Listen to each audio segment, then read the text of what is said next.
这一集要跟大家讲的是何时磨砺句子。何时磨砺句子？某人锯木头，旧的尚未锯完，新的又送来，越堆越多，只得再三延长工时。好心人提醒：锯子钝了，效率甚差，只要将锯子磨砺，当可改进。该人头也不回答道：工作都忙得做不完了，哪有时间磨锯子啊？好心人问：那你何时有空磨砺锯子？该人有气无力应道：等我锯完这堆木头再说。看似笑话，但在企业内类似情况比比皆是。某总经理慨叹现有干部多不胜任，必须加强教育训练，乃责成人事单位筹办。人事单位如火如荼地赶出了科目，讲师时程送核。总经理批示：目前旺季赶货，为免影响产销，宜延至淡季再办。到了淡季，人事单位又原案送呈，总经理只批示缓议。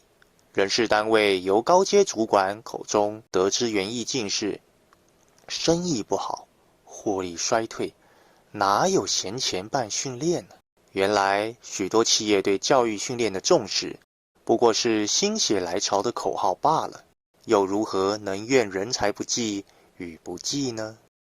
某工厂一直延误交货，但订单不但未超过产能，每月实际产量不过产能的60%多，令老板十分不满。而厂长一贯的理由为机器故障率太高。老板终于按耐不住，责问厂长：为何不彻底检修机器，降低故障率？厂长无奈摊手道：赶货都来不及了，假日都在加班，哪能停机检修啊？老板质疑：为何不用夜间下班时间检修？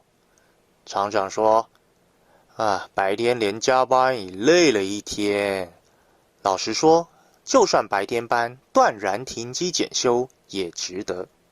症结在有没有心根本解决交期延误的问题，否则所有解释都是自欺欺人的借口。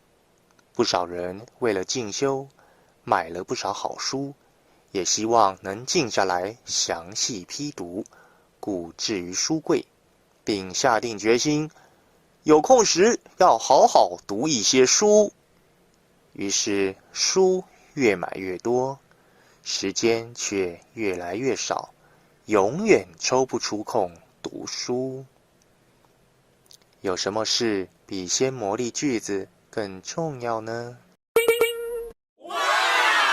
我们针对本篇的主题保留3个提问名额，供已订阅的会员在留言区提出职场上的亲身经验、解决之道或相互交流解惑。如果觉得影片有帮助，请不吝帮我们按个赞。